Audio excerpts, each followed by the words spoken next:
आइए कोई वचन निकाले मेरे साथ। कोई निकाले नीति वचन 30वां अध्याय और उसका कोई 8वां वचन पढ़े। वहां पर ऐसा लिखा हुआ है, अर्थात व्यर्थ और झूठी बातें मुझसे दूर रख। मुझे ना तो निर्धन कर और ना धनी बना। प्रतिदिन की रोटी मुझे खिलाया कर। ऐसा ना हो कि जब मेरा पेट भर जाए तब मैं इनकार करके कहूं कि परमेश्वर कौन है, या अपना भाग खोकर चोरी करूं और अपने परमेश्वर का नाम अनुचित रीति से लूं। हालेलुया। परमेश्वर के लिए वफादारी की बात है। यहाँ पर हम जो परमेश्वर से पाते हैं, परमेश्वर हमारे लिए सबसे अच्छा पोषण करने वाले परमेश्वर। आमीन। सबसे अच्छे से अच्छा और सबसे बेस्ट जो है वो हम सबों के लिए परमेश्वर ने रखा हुआ है। सबसे अच्छा हमको मिलता है। जितने भी परमेश्वर के डर भय प्रेम में चलते हैं उनको सबसे अच्छा सबसे बेस्ट मिलता है। और राजा यहाँ पर है, राजा के पास सबसे अच्छा होता है, सुख वैभव सबसे अच्छा है। राजा सुलेमान के पास जितना था उसके बाद परमेश्वर ने किसी को दिया नहीं, ज्ञान बुद्धि धन दौलत ये सब कुछ। वो यहाँ पर ये कहता है कि परमेश्वर के लिए जैसा मैं वफादार हूं वैसा ही वफादार मुझे रखना। मैं बहुत अच्छे से खा पी के कहीं ऐसा ना हो कि मैं भूल जाऊं। वो वचन वहां पर अगर आप देखेंगे 7वें वचन पे ऊपर सबसे ऊपर लिखा हुआ है, वहां पर लिखा है, मैंने तुझसे 2 वर मांगे हैं। आमीन। वो कहता है मैंने 2 वरदान मांगे हैं परमेश्वर से। वो वरदान है, वर में मांगा उसने, प्रार्थनाओं में मांगा कि मेरे साथ ऐसा करना, इसलिए मेरे मरने से पहले उन्हें मुझे देने से मुंह ना मोड़ना।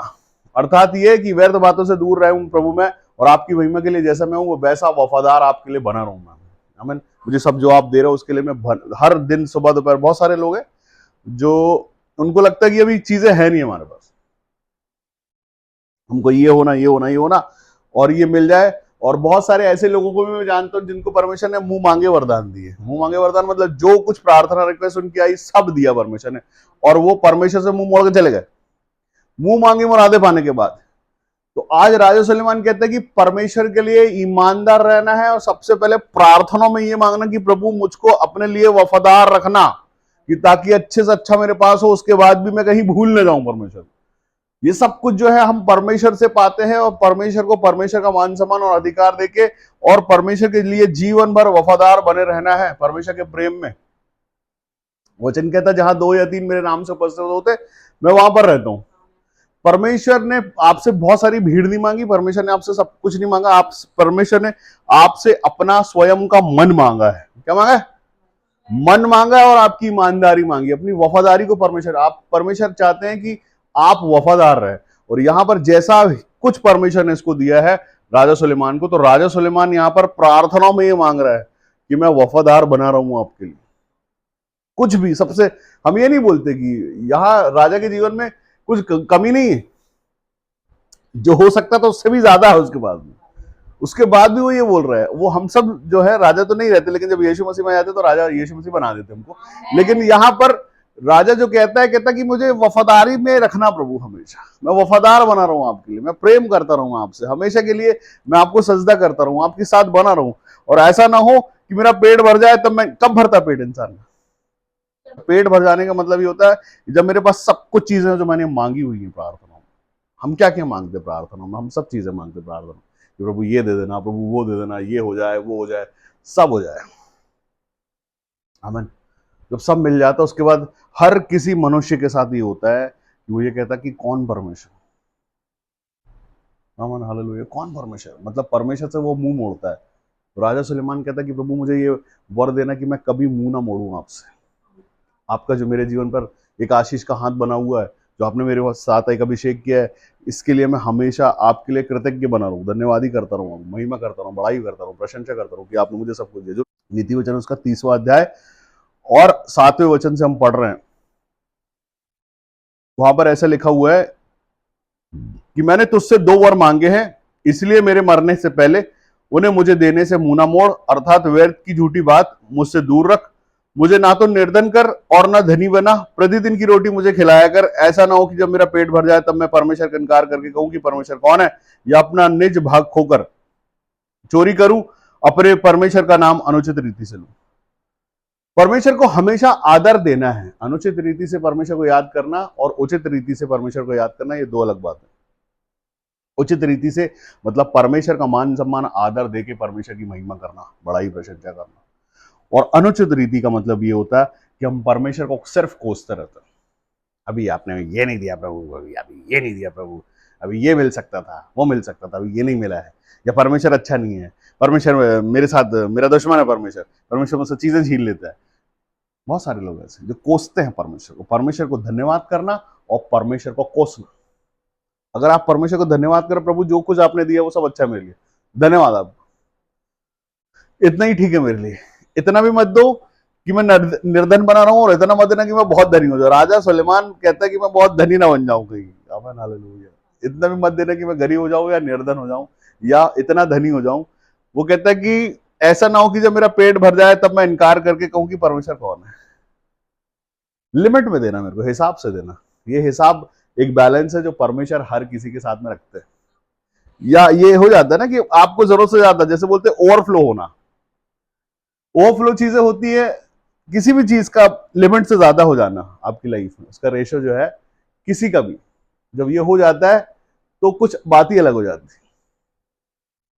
ठीक है, जैसे कि आपने परमेश्वर से प्रेम किया है, परमेश्वर को अपना जीवन दिया है, और परमेश्वर में हम सुबह दोपहर शाम पाए जाते हैं। आमीन। ये महिमा है परमेश्वर की। परमेश्वर ने हमको चुना अपने कामों के लिए, परमेश्वर ने अपनी महिमा के लिए हमें चुना हुआ है। हर वो मनुष्य जो परमेश्वर से प्रेम करता है, और हर वो मनुष्य जो परमेश्वर के करीब में बना रहता, परमेश्वर तो सारे संसार की सारी आशीषों को देना चाहते हैं, लेकिन उसके लिए, परमेश्वर के लिए, हम मनुष्यों की तरफ से ये बात है कि हम उसके लिए वफादार बने रहे सुबह दोपहर शाम। हालेलुया। हर दिन महिमा करे परमेश्वर की, हर दिन परमेश्वर से वो मांगे जो परमेश्वर हमें देना चाहते हैं। और जितने भी वो लोग हैं, बहुत सारे लोगों को मैं जानता हूँ जो आज भी, जिन्होंने पाया नहीं है परमेश्वर की ओर से। आज भी बहुत सारे लोग ऐसे हैं जो परमेश्वर की ओर से चाहते हैं, लेकिन उनको तरीका पता नहीं है। वो बकते हैं, उनको लगता है कि शायद बकने से परमेश्वर मिल जाए। हालेलुया। परमेश्वर को हम कहते हैं, सबसे पहले जब हम प्रार्थना करते हैं तो परमेश्वर से कहते हैं पिता। क्या कहते हैं? पिता का मतलब बाप। और बाप से प्रेम से मांगते हैं। कैसे मांगते हैं? जैसे हम बोलते हैं कि अगर मैं, तुम चाहते हो कि तुमको ये मिले तो तुमको ये करना पड़ेगा। राजा सुलेमान भी यहाँ पे यही बात को करता है, आपके सामने आज कहता है कि प्रतिदिन की रोटी मुझे खिलाया कर। रोज जितना मेरे नसीब का है, जितना मेरे लिए है, जितनी मेरी जरूरत है, उतना मुझे रोज मिल जाया कर। उससे ऐसा भी ना हो जाए कि मैं बहुत सारा मेरे जीवन में आ जाए और मैं उसको लेने के बाद परमेश्वर को भूल जाऊं। बहुत सारे लोगों के साथ होता है कि जब उनको लगता है कि यार हम प्रार्थना कर रहे हैं, करते करते करते एक समय आता है कि जब हमको सब कुछ मिल जाता है, और मिल जाने के बाद हम परमेश्वर को भूल जाते हैं। कहते कौन परमेश्वर? उसके बाद दोबारा जरूरत पड़ती है। हालेलुया। फिर एक ठोकर लगती है, फिर परमेश्वर याद आता है, फिर हम परमेश्वर के पास दौड़ लगाते हैं। इससे अच्छा ये है कि जहां है वहीं पर बैलेंस बना के रखे परमेश्वर के सामने। आमीन, हालेलुया। इतना ना मिल जाए कि सब कुछ मिल गया हमको, हम भूल जाए परमेश्वर, सारे अपनी अपनी खुशियों में, अपने शौक मौज में, हर चीज में भूल जाए परमेश्वर, उसी परमेश्वर को जिसने हमें ये सब कुछ दिया। राजा सुलेमान जो है, राजा सुलेमान खानदानों से राजा नहीं है। राजा सुलेमान का जो बाप है वो चरवाहा है, वो भेड़ बकरियां चराता है। उसको परमेश्वर ने अभिषेक करके राजा बनाया। तो राजा दाऊद ने अपने बच्चों को सिखाया। राजा दाऊद ने, जैसा राजा दाऊद को उसके बेटों ने देखा कि ये मेरे परमेश्वर की कैसी महिमा करता, कौन है जिसने इसको राजा बनाया। हालेलुया। वो योग्य नहीं था, वो लायक नहीं था, लेकिन परमेश्वर ने उसको लायक बनाया और राजा बनाया सबों के सामने। क्यों? क्योंकि वो परमेश्वर के डर भय में, परमेश्वर के सामर्थ को वो समझता। राजा दाऊद परमेश्वर के सामर्थ को जानता कि वो मेरे खानदान का परमेश्वर है, कैसा परमेश्वर है, पराक्रमी परमेश्वर है, और उसने उसकी महिमा की। हालेलुया। और महिमा करने के बाद उसके प्रेम में पाया गया, और परमेश्वर दाऊद से प्रसन्न हुए और उसको राजा बनाया। राजा बनने के बाद दाऊद ने पूरा जीवन परमेश्वर की महिमा की, धन्यवाद किया, कृतज्ञ बना रहा। कभी परमेश्वर से उसने अपने प्रेम को परमेश्वर के प्रेम के साथ में रखा, और जैसा चाहते थे परमेश्वर वैसा वो चलता रहा। हालेलुया। वैसे ही राजा सुलेमान के साथ भी हुआ। राजा सुलेमान भी अपने बाप के जैसा परमेश्वर से प्रेम करने वाला, उसको धन्यवाद करने वाला, और उसके लिए अपने जीवन को देने वाला बना। और वो, ये शिक्षा, ये जो पुस्तक लिखी गई है, ये पुस्तक है राजा सुलेमान की लिखी हुई, जहां पर वो ये ऐसा कहता है कि राजा होने के बाद वो कहता है कि कहीं इतना ना हो मेरे पास में कि मेरा पेट भर जाए और मैं भूल जाऊं। वो भूला नहीं। हालेलुया। जब हम परमेश्वर से प्रेम करते हैं, ये आज हमारे लिए शिक्षा है। अगर हम परमेश्वर के करीब में जाएं, परमेश्वर से अगर कुछ पाएं, तो उसके बाद फिर हम वैसे बन जाएं हमेशा के लिए, सुबह दोपहर शाम। हम परमेश्वर की महिमा में, बड़ाई में, प्रशंसा में, उसके नजदीक में वैसे बने रहे जैसे परमेश्वर चाहता है, एक दिन के लिए भी भूले नहीं। वचन कहता है कि यदि तू विश्वास करेगी तेरा घराना उद्धार पाएगा, पूरा घराना, पूरा खानदान आशीष पा जाएगा। एक मनुष्य के जीवन में अगर परमेश्वर यीशु मसीह आ गए तो आने वाली 7 पीढ़ियां आशीषित हो जाती। कैसे हो पाती? कि जैसे यहां पर वो कहता है, राजा सुलेमान जैसे कहता है कि उसके पिता को जैसे परमेश्वर ने आशीषित किया तो राजा सुलेमान राजा बना, उसके बाद राजा क्यों? क्योंकि वैसे ही ऐसे ही जब परमेश्वर के डर भय में अगर आप पाए जाते हो तो आने वाली 7 पीढ़ियां आशीषित हो जाती है यीशु मसीह के नाम में। हालेलुया। आप परमेश्वर की नजदीकी में, उसके प्रेम में अगर आप चलते जा रहे हैं तो आप ये समझे कि परमेश्वर ने आपकी सुधि ली, और अगर आपकी परमेश्वर ने सुधि ले ली तो आप मनुष्य आपकी सुधि ले या नहीं ले। आमीन। मनुष्य आपसे प्यार करे ना करे, मनुष्य आपका आदर करे ना करे, मनुष्य आपके साथ हो या ना हो, लेकिन परमेश्वर आपके साथ में है सदा काल के लिए। आपके शत्रु आ गए, परमेश्वर है, आपको लड़ने की जरूरत नहीं, आपको डंडा उठाने की जरूरत नहीं, तलवार उठाने की आपको जरूरत नहीं है। परमेश्वर आपका युद्ध लड़ते हैं, परमेश्वर आपका न्याय चुकाते हैं, परमेश्वर आपके संग में रहते हैं, परमेश्वर आपको बढ़ाते हैं, परमेश्वर आपको आशीषित करते हैं, परमेश्वर सुबह दोपहर शाम आपके संग में रहते हैं। लेकिन क्या आप अपनी खुशियों में परमेश्वर को याद रखते हैं? यह जब तक मिलता नहीं है तब तक याद रखते हैं। प्रभु नहीं दिया आपने तो थोड़ा हम अपना क्या थोड़ा प्रेम में कम करते हैं, 70-30 करते हैं। ठीक है, जब मिल जाएगा तो 70, अभी 30% प्रेम रहने दो प्रभु आपके साथ। हाँ, बहुत सारे लोगों की बात है ये कि उनको भी चीजें मिली नहीं है तो उनको लगता है कि जब तक ये मिल नहीं जाता, ये मिल नहीं रहा है प्रभु, हम आपसे प्रेम नहीं करेंगे। जिस दिन मिल जाएगा तभी करेंगे। हम इतने सालों से परेशान है, एक बड़ी प्रार्थना गुप्त की चल रही है हमारे जीवन में, प्रभु ये दे दो, वो प्रभु दे नहीं रहे, तो भी क्या करें? परमेश्वर के प्रेम थोड़ा कम कर देते हैं, हिसाब से प्रेम करते हैं परमेश्वर कि जब ये दे दोगे तभी प्रेम करेंगे, बाकी तो सब हालेलुया प्रेज द लॉर्ड है ना। आज का दिन ये होने होना है, उसमें हम आनंदित हो। किसमें? आज के दिन के लिए हम आनंदित हो परमेश्वर में। परमेश्वर आपसे प्रेम करते हो, कहते हैं रोज आनंदित रहो परमेश्वर, है ना। रोज सदा काल के लिए जब आप परमेश्वर के आनंद में बने रहते हो तो आपके जीवन में घटियां आती नहीं है, समस्याएं आती नहीं, तकलीफ आती नहीं। पूछो क्यों नहीं आती? क्योंकि आप घटी की तरफ नहीं, आप अपने परमेश्वर की तरफ देखते हैं। और परमेश्वर संपूर्ण परमेश्वर है जिसमें सारी प्रधानताएं वास करती हैं। परमेश्वर में सारी संपूर्णता है। नीति वचन की पुस्तक में है, नीति वचन का 30वां अध्याय चल रहा है, उसके 7वें वचन से हम आगे बढ़ रहे हैं, जहां पर राजा सुलेमान अपने लिए परमेश्वर से एक वर मांगते हैं, 2 वर। उसमें पहला ये कि आप प्रभु मुझे रोज की रोटी देना, ज्यादा और कम मत देना, बैलेंस में देना, और ये कि मैं आपके लिए जीवन भर वफादार बना रहा हूं। हमारी वफादारी परमेश्वर देखते। वचन कहता है जो थोड़े में विश्वास योग्य होता है, जैसे थोड़ा सा मिला आप, उसमें अगर आप विश्वास योग्य हो गए परमेश्वर के लिए, परमेश्वर पर आपने भरोसा कर लिया, प्रभु धन्यवाद, मुझे जो मिला उसमें मैं बहुत खुश हूं।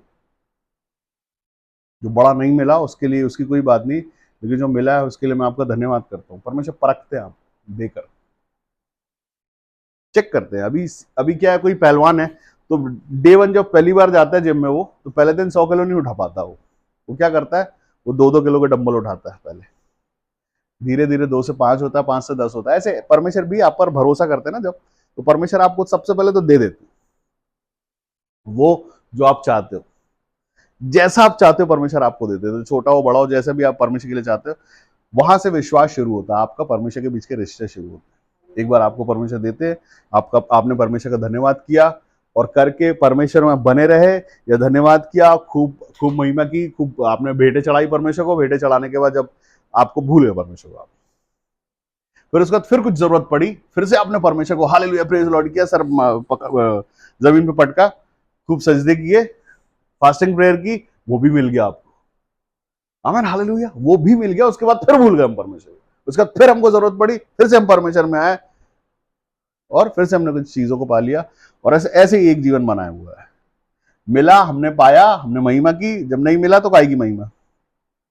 जब मिलेगा तभी की महिमा है, जब मिलता जाए मिलता जाए मिलता जाए मिलता जाए, और उसके बाद नहीं मिले तो हम लड़े रोए परमेश्वर, प्रभु ये नहीं दे रहे हो, आप वो नहीं दे रहे हो। राजा सुलेमान वफादारी मांगता है कि चाहे मेरे पास, मेरे को इतना भी मत दे देना, मतलब इतना देना जितने में मेरा बैल, ताकि मैं मांगता रहूं आपसे, मुझे आप देते जाओ, मैं मांगता रहूं, देते जाओ, मैं मांगता रहूं, देते जाओ, मांगते जाओ। एकदम से इतना मिल जाएगा तो मैं भूल जाऊंगा।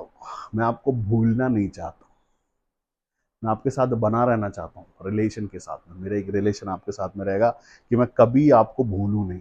हर बार मैं प्रार्थना करके आपसे मांगू, जैसे एक बेटा बाप से मांगता है, वो जब मेरे को मिल जाए तो मैं आपका धन्यवाद कर दूं। ये सिलसिला हमेशा प्रभु मेरे साथ बना के रखना, परमेश्वर आप मेरे साथ ये सिलसिला बना के रखना। ऐसा ही मुझे यही अच्छा लगता है कि मैं आपसे मांगू, आप मुझे दे दो, फिर मैं आपका धन्यवाद करूं। ये रिलेशनशिप है आपकी और परमेश्वर के बीच की। ये धन्यवादी की जो भेंट है ना, परमेश्वर भेंटों को पसंद करते हैं। भेंटों का मतलब ये बिल्कुल नहीं है कि सोने और चांदी को परमेश्वर पसंद करते हैं, परमेश्वर बलियों को पसंद करते हैं, ये भी बात सही नहीं। सिर्फ यहोवा परमेश्वर ऐसा परमेश्वर है जिसने अपने इकलौते पुत्र को हमारे लिए भेजा, जो आखिरी बलि हुई, उसके लहू के कारण आज हम सब शुद्ध, पवित्र और आशीषित है, उद्धार में है, आशीषों में है। उस बलि का सिर्फ नाम ले लेना, यीशु मसीह का सिर्फ नाम ले लेना हमारे लिए बहुत है। किसी चीज की हमको जरूरत नहीं है, आज कुछ करने की जरूरत नहीं, कोई वेदी बनाने की जरूरत नहीं है और वेदी पे बलि चढ़ाने की जरूरत नहीं है। सिर्फ हम अपने घुटनों पर जाएं, सजदा करें, परमेश्वर के साथ महिमा करें, धन्यवाद करें। परमेश्वर उस भेंट को स्वीकार करता है और उसके बदले में सारी आशीष आपको देते हैं आज के दिन में।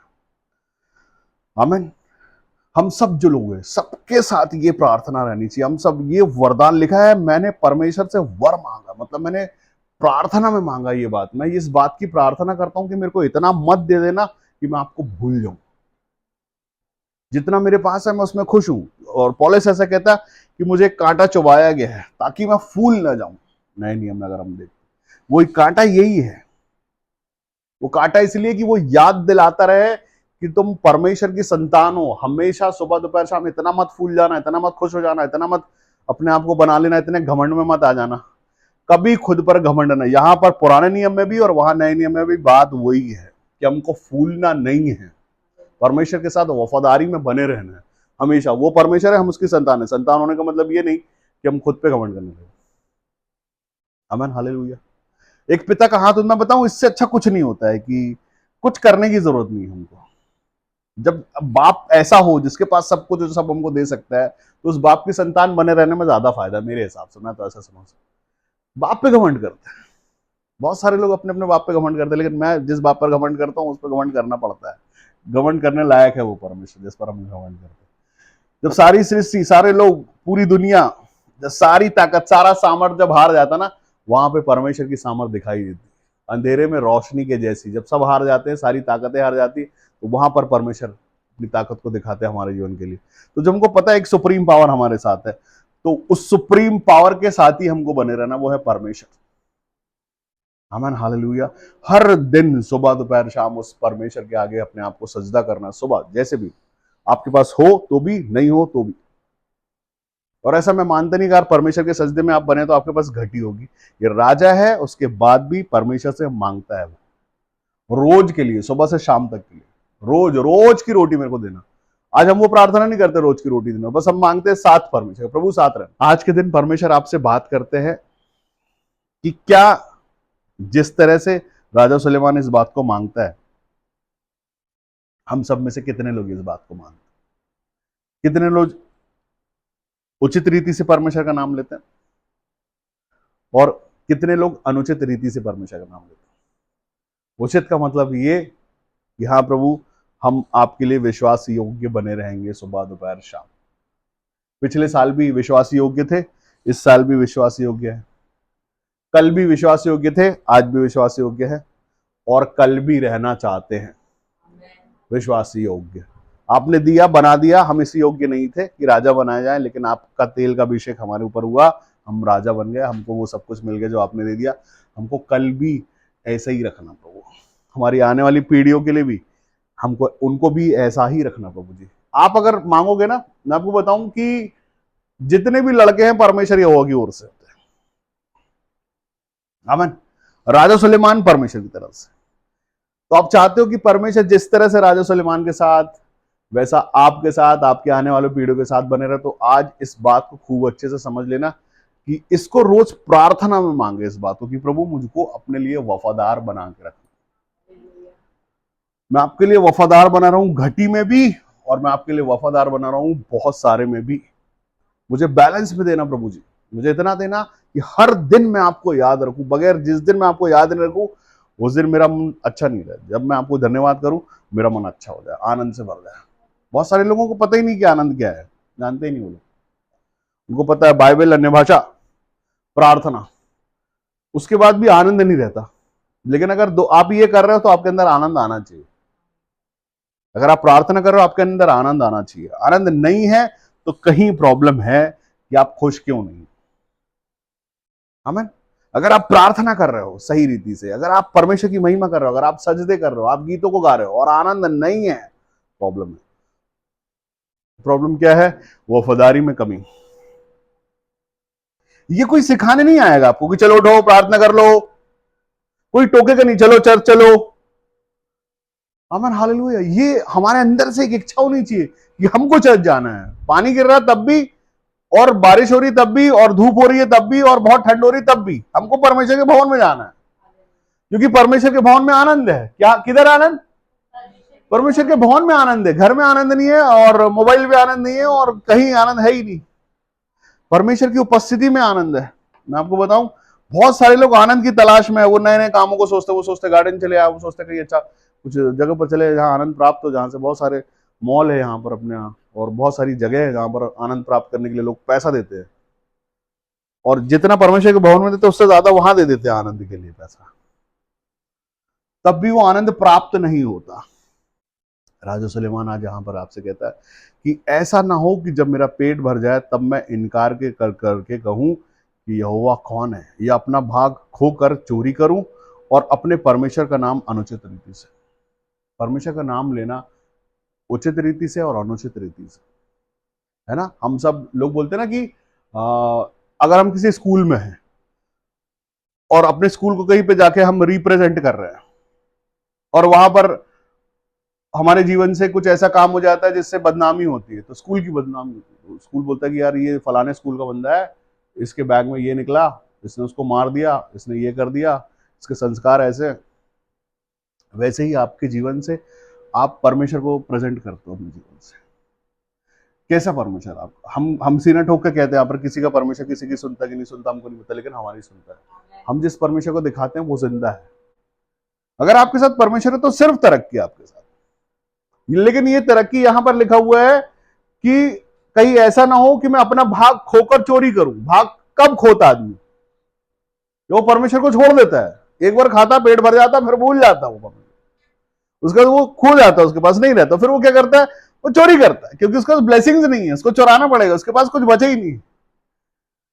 अगर आप चाहते हो कि ये मौका है ही नहीं, तो रिलेशन बना के रखो परमेश्वर। आपको मौका होगा ही नहीं, आप परमेश्वर के धन्यवाद में बने रहेंगे, आपको चोरी करने की जरूरत पड़ेगी नहीं, आपका भाग कभी खोएगा नहीं, क्योंकि परमेश्वर सैलाब के जैसे आशीषों को देने वाले परमेश्वर। आमीन। जहां आप बैठे अपनी आंखों को बंद कर